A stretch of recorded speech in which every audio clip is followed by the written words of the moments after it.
આજે કષ્ટભંજન દાદાના દરબારમાં મુકેશભાઈ અંબાણી એવં આનંદભાઈ અંબાણી દાદાના દર્શન કરવા માટે પધાર્યા હતા.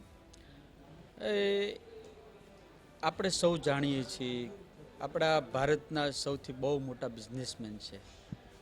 ધન સંપત્તિ અઢળક છે, પણ એનામાં સંસ્કાર અને ડાઉન ટુ અર્થ અને ભગવાન પ્રત્યેની શ્રદ્ધા બહુ છે. આનંદભાઈ હમણે દ્વારકા પણ ચાલતા ગયા હતા.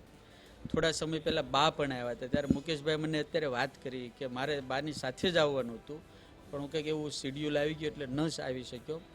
એટલે અત્યારે હું અનંત આવ્યા છીએ.